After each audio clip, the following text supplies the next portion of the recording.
recently I just turned 21, which is crazy to me. Why does time go by so fast? It's genuinely just a little terrifying. Like, how am I 21? Being this age is just kind of weird because you're technically like a baby adult. You're new to being an adult, but you're kind of expected to have that vision for your life, which is the most stressful thing ever. All this pressure is really scary. We tend to forget that it's our first time being this age, and it definitely takes time to learn more about ourselves. The first thing is to be easy on yourself. Take time to reflect and do some self-care.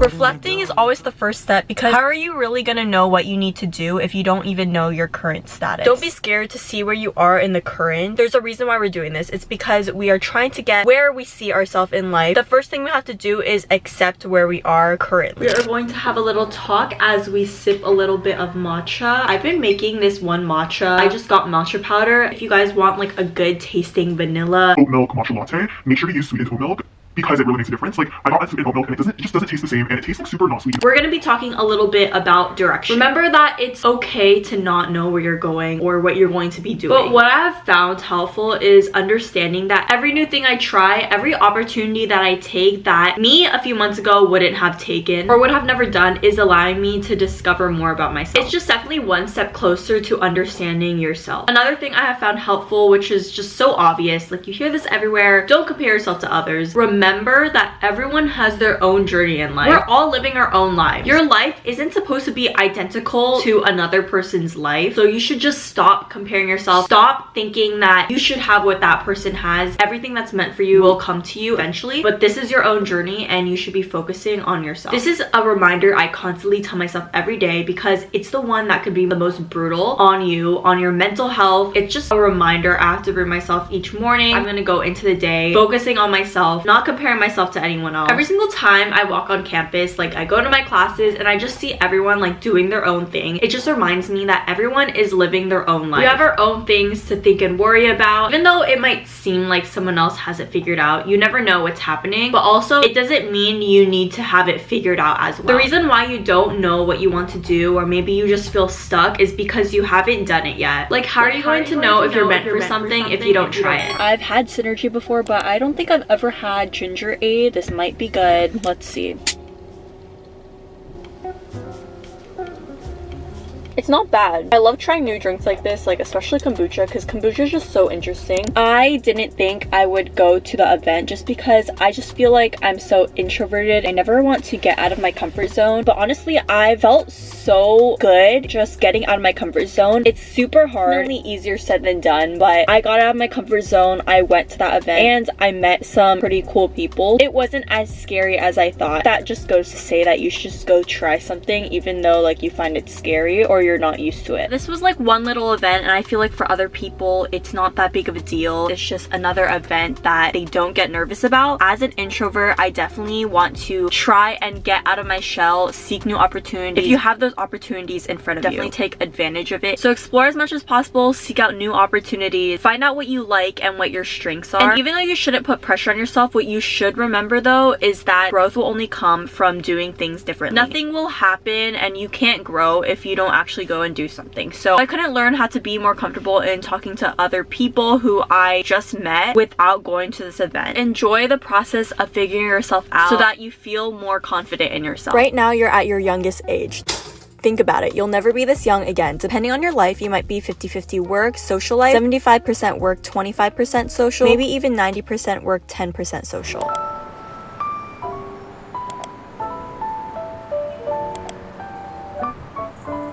Fun fact, you guys are actually on top of my boba.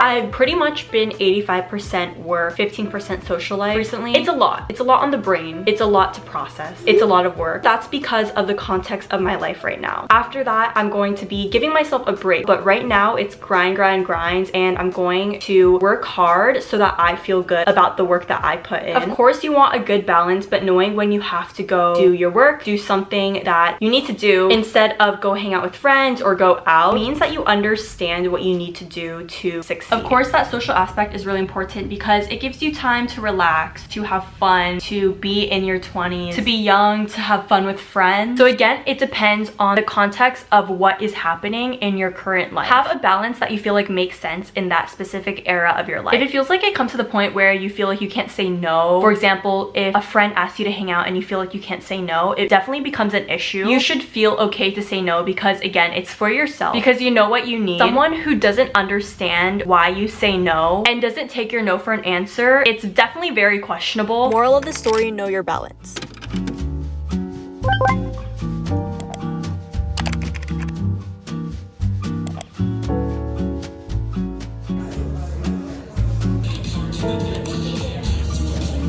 We're about to go to a cafe right now, and I've actually been to this one, but they literally changed the cafe. Like, it's a different cafe, and I'm really excited because I want a good drink. You shouldn't just explore things about yourself, you should also explore the things that are around you. First, find things that you like doing. You guys know me, I'm a cafe person, I'm a cafe girly. It's definitely my guilty pleasure to go to a cafe and get some sort of matcha. But I always like notice that I tend to go to the same ones that I normally go to, especially if there's so many cafe options in your area. It's such a good opportunity to just go explore different cafes. I definitely feel like I need to branch out and just find more options. So for you, if you like thrifting, I suggest finding more thrift shops that you've never been to before. If you like hiking, maybe there's some trails that you haven't walked or ran at. If you like baking, then is there anything you haven't baked? Is there any ingredients you haven't used? Or is there any baking tools that you've never used before? Is there a flavor you've never tried? If you really like listening to music, what genres have you not listened to before? And are you getting a record player if you don't already have one?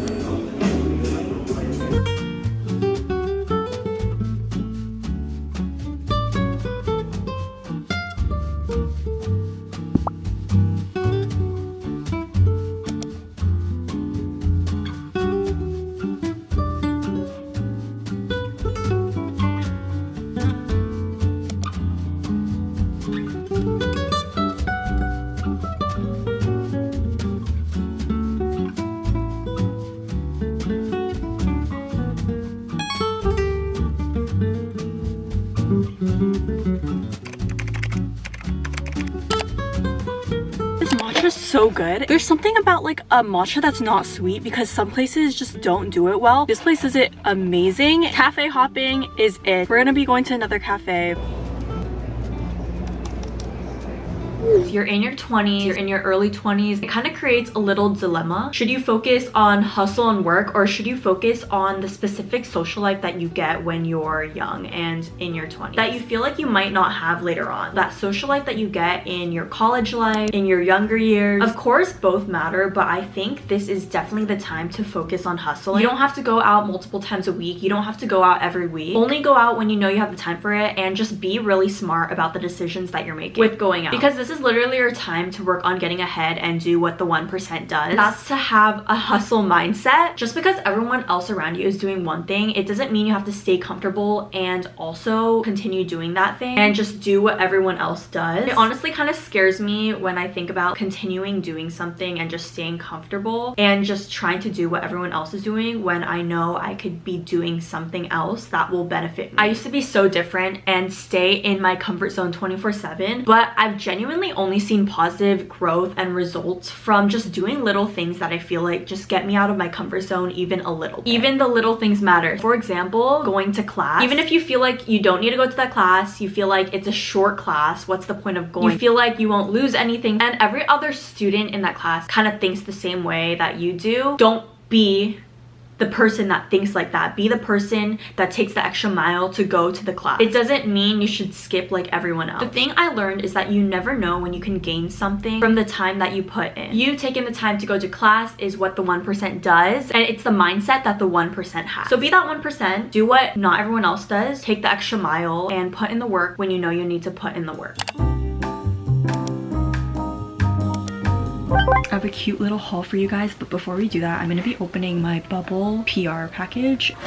This one's so special because it's inside out themed. So next I have a little haul from stuff that my parents got from Taiwan, and I'm so excited because I love Pop Mart. Before we open those though, there's this little toy, this bag. I've been wanting one of these bags. I love just like this bubble look to it. My mom gave me these. This is Labubu, My Melody, and they're just like little cord things. And then next is from the Stussy in Taiwan. I love a good soft hoodie. Both of these are the same. The character is so adorable. This is the In My Dream one, and this is a constellation one. For the constellation one, I feel like I'm gonna get, oh, this is like star signs, so hopefully I get Virgo because I'm a Virgo. Libra. Then let's open up the In My Dream. Okay, this one's called Possessive. I think that's a cheese. This is so cute. Let's talk about feeling FOMO. Erase FOMO, erase FOMO, erase FOMO. The time that you're putting into your own work is valuable. Imagine yourself, you're in your room, you're getting your work done on a Friday night and everyone is out and you just feel like you have to get this stuff done. That time is very valuable. It's okay to have balance. It's okay to go out when you know you can handle it and your time can allow for it. I love going to raves. I love raving. It's definitely one of my favorite events to go to when I go out. There's nothing wrong with going out and having fun, but remember you should be responsible about your schedule and the time that you have. Understand what you need and what you don't need. So with this hustle mindset that you have, other than doing all the work that you need to do, maybe that's schoolwork, maybe that's extracurriculars, hobbies, you should also be making sure that you're learning at the same time, making sure that you're always 24/7 learning. Learn money-making skills such as investing, or do anything that requires learning about anything business related. Learn anything creative. If you know you're a creative person, learn something that you love doing that can give you a profit. If you're into social media, making videos, you can definitely start with your UGC journey. Learn about social media algorithms, and there's just always so much to learn. You can never stop learning stuff. So always keep learning as a top priority. Always think of learning. You have to have some skills set before you enter your mid-20s because then you feel more prepared. You're not gonna regret doing this later.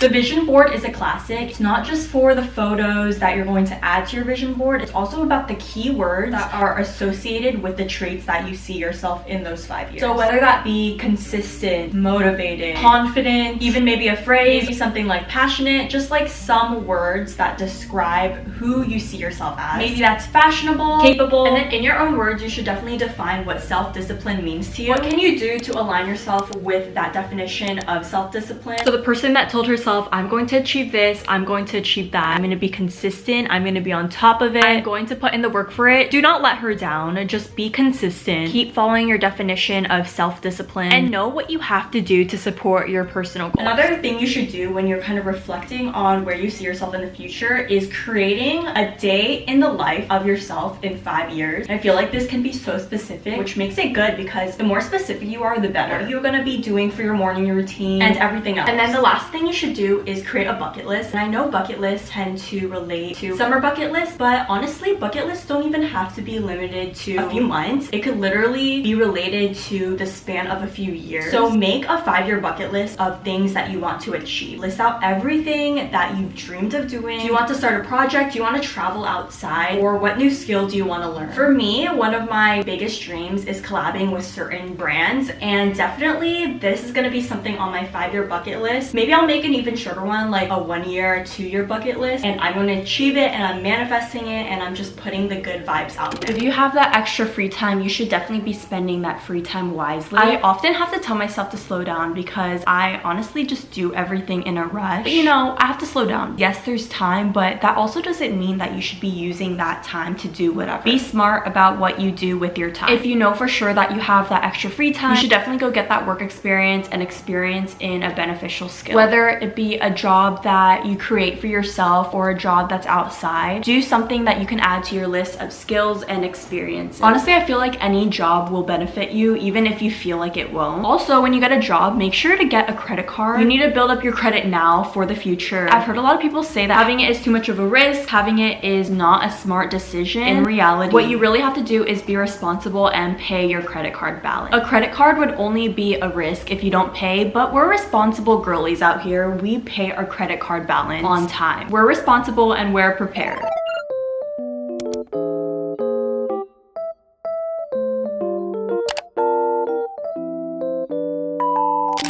matcha here. You need to learn and understand how to handle failure as early as possible. This is not something that's easy, okay? Personally, I'm still learning this. But even starting from the beginning of this year and a few years ago, I found it so hard to handle any sort of failure. And my fear of failure was just so big, so overwhelming. But now I just feel like I've accomplished so much with my mindset, and the first step was literally just trying to get over my fear of failure, which again, we're still in the journey of doing. But just by living through my failures, I feel like I've accomplished so much with my mindset. Moments where I failed definitely became the moments where I learned the most and where I kind of just learned like good redirection. Literally the biggest example is my time in uni after CC. It was literally my school habits like when I got to uni, and you would think you're starting at a new place and you're gonna have like these really good habits. Like, no. My school habits were actually so bad. And I just genuinely wish I can go back and change that, but there's nothing I can do about it now. What I did was I learned from it and I learned how to redirect from it. During that time, I definitely did not balance my priorities correctly. I would skip class. I felt like I didn't need to go, even though I literally shouldn't have. I would wake up so late. I would skip doing work for even a few days, and not because I felt like I needed a break. I literally just skipped doing work just because there was no reason. My biggest failure came from being so sleep deprived that I would literally miss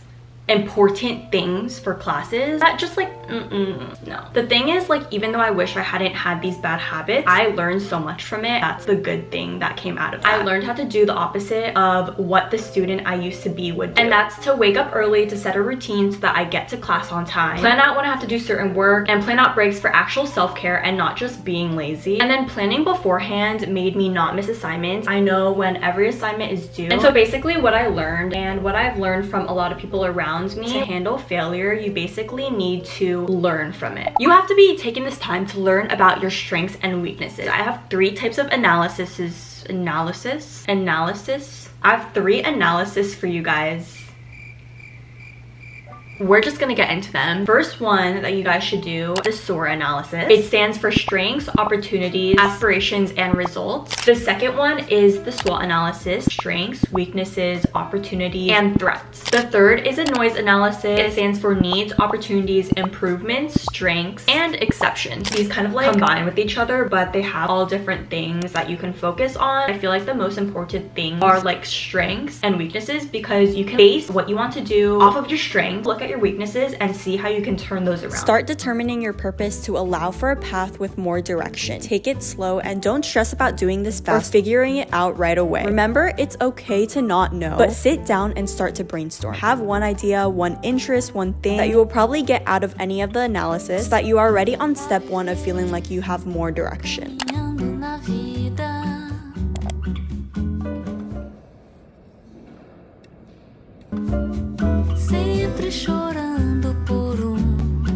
I feel like it's been such a long time since I've done late night studying. It's not that late, it's 9:30, but walking here at night is just the vibe.